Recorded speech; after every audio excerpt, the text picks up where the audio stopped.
aqui hoje para dar continuidade às nossas aulas de filosofia. Hoje nós vamos ver um pouco sobre o conhecimento e a verdade. Peguem o livro de vocês, abram lá na página 22, tá? O filósofo pela busca da verdade. Para começarmos, eu preciso primeiro perguntar se vocês sabem o que é a verdade, né? Qual é a interpretação que a filosofia faz sobre a verdade? Hoje a gente vai tentar entender, né, o que é a verdade ou o que ela pode ser, tá? Para descobrir o que é verdade para a filosofia, primeiro a gente precisa encontrar o que a gente entende como verdade, tá? A gente estabelece verdade através de um sistema de valores. Esse sistema de valores, ele passa necessariamente pelo conjunto ético e moral de uma sociedade, as regras morais que ali estão presentes, né, ali vigentes. Por sua vez, esse conjunto ético e moral de uma civilização, de uma família ou de um indivíduo em si, ele se constitui na verdade que eles encontraram nas suas experiências de vida, nas bases que eles tiveram lá desde a sua infância até a sua maturidade. Por isso que existe um choque muito forte entre o relativismo moral e o dogmatismo. Mas, professora, o que é relativismo moral? O que é dogmatismo? Nunca nem ouvi falar sobre isso. Calma, tá? O relativismo moral, ele faz com que a verdade seja algo vinculado à moral daquele grupo, de uma pessoa, de uma sociedade ali vigente. Por exemplo, a sociedade indígena, ela possui princípios éticos que permitem a prática do infanticídio. O que é o infanticídio, né? A morte de crianças. Se nascer um terceiro filho, por exemplo, e não existir ninguém da família que possa se responsabilizar pela criança, ela será morta. Isso acontece porque se houver uma invasão na tribo e todos precisarem fugir, o pai consegue segurar um e a mãe consegue segurar o outro. Daí, né, essa é a verdade ali presente para aquele grupo, né? Outras pessoas com outros princípios, com outros valores, elas não vão aceitar essa verdade. Por quê? Porque eles dirão que é preciso intervir, né? Outros dirão que faz parte da cultura e que não há o que fazer. Nota-se aí claramente o relativismo moral. Muda-se de acordo com o grupo em que se está inserido. Entendido? Já o dogmatismo é a verdade em caráter absoluto, né? Ele apresenta uma série de princípios e valores que são indiscutíveis. Podemos destacar como exemplo as religiões. Mas, professora, a senhora está falando que existe uma verdade absoluta e não uma verdade absoluta? Justamente, tá? Tudo depende do relativismo, de como a gente vê, de como a gente está inserido, da forma que nós olhamos o mundo. Entenderam? No contraponto ao relativismo e ao dogmatismo, a filosofia e o pensamento ocidental contemporâneo, ele começou a questionar essas tradições. Foi então que começou a surgir ideias e pensamentos diferentes. Por isso que nós vamos estudar, vamos ver aqui um pequeno conceito de 3 filósofos, tá, diferentes, onde cada um escolhe a verdade, define a verdade de forma diferente. O primeiro que a gente vai ver é Edmundo Husserl, tá?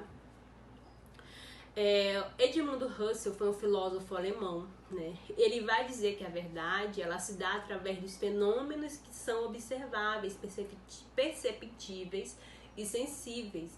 A gente chama isso de fenomenologia. Saiu, viu? É isso que ele afirma, tá? Além dele, nós temos Sartre. Cadê? Não, isso. Além dele, nós temos Sartre, né, que no contexto da Segunda Guerra Mundial, ele vai levar em conta o existencialismo, que para ele a verdade está na essência do indivíduo, né? Ela resulta dos valores de uma comunidade. É criado ali, passado de geração a geração. Além deles, nós vamos ver também Friedrich Nietzsche, tá? Que eu sei que vocês já estão aí meio enjoadinhos, que a gente está sempre falando sobre ele. né? Mas Friedrich Nietzsche, ele é um filósofo que nasceu na Alemanha e ele faz uma crítica forte ao pensamento clássico, ao mundo das ideias de Platão e Sócrates.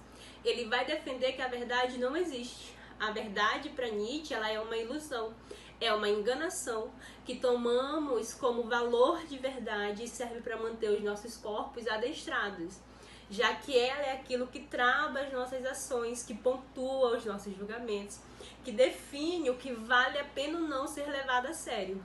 A verdade é também aquilo que para os fortes é o fruto da sua vontade de potência, ou seja, do seu impulso em exercer poder, em viver, em agir, sem se sujeitar a regras morais.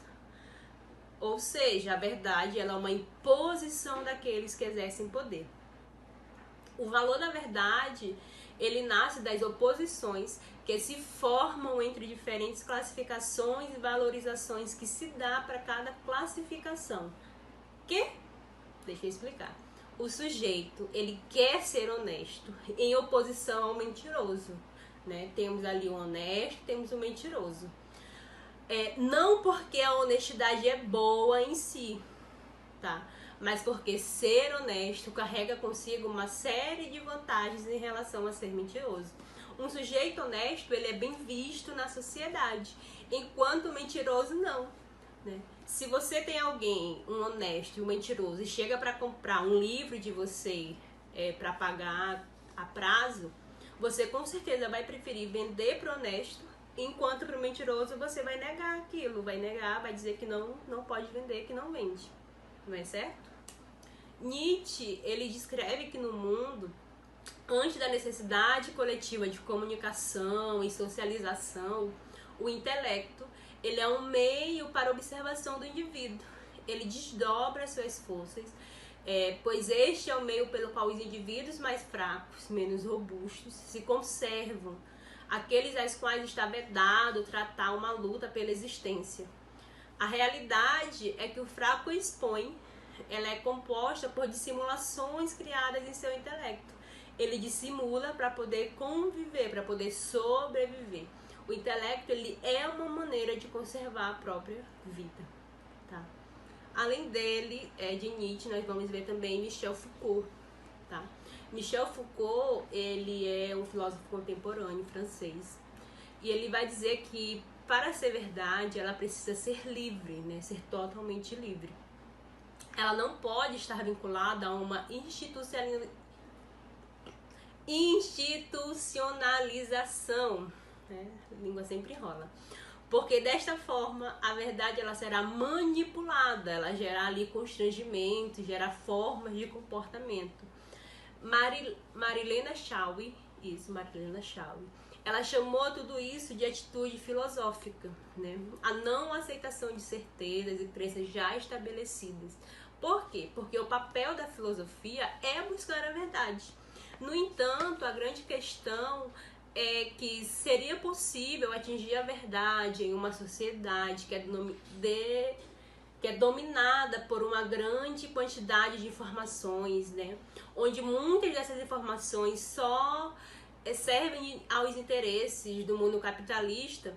Então isso acaba tornando ali, trazendo uma confusão muito grande em algo que deveria ser bem mais simples, entenderam? A própria definição de verdade, ela comporta múltiplos conceitos. Entretanto, a busca pela verdade, ela passa necessariamente pelo combate contra o dogmatismo, a crença de que o mundo é tal como ele é observado e percebido inicialmente, né, sem possibilidades de contestação.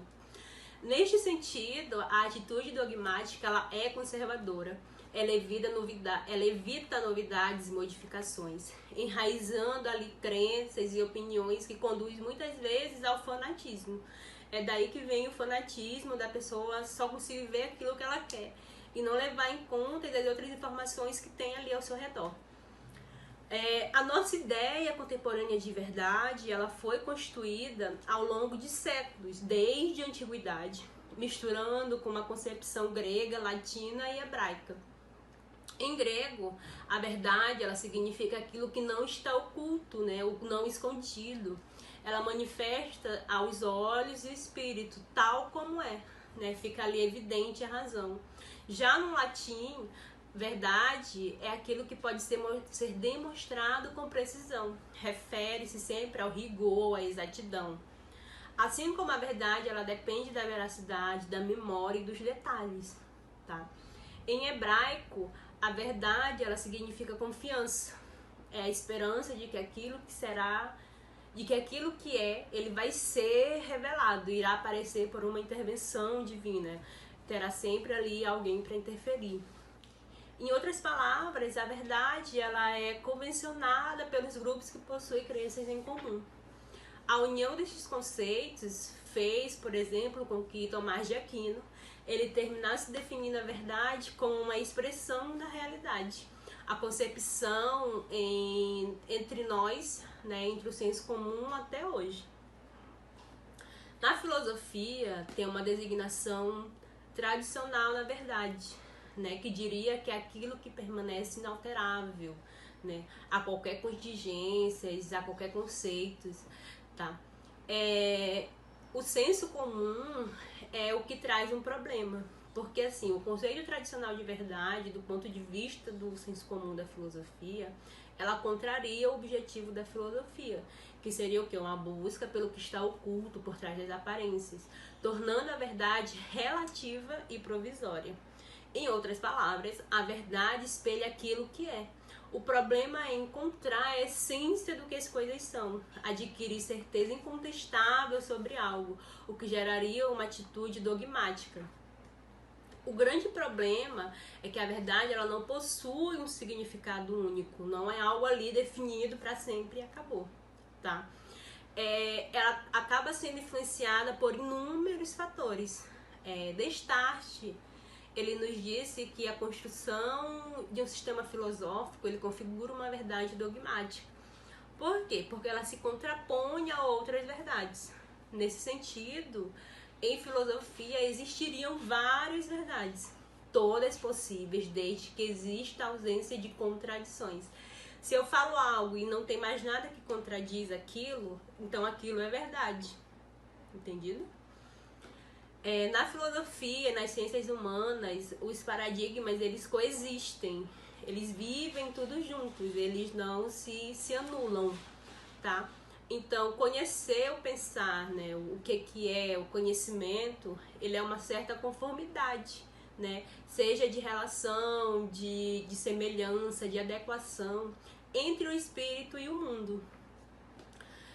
O objeto, quando nós pensamos no que conhecemos, por exemplo, na rua, em um amigo, tá? Ele corresponde mais ou menos ao que temos na realidade.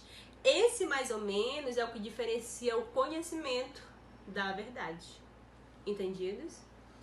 Por hoje é só. Vamos responder uma atividade do livro de vocês aí da página 23 e 25, tá?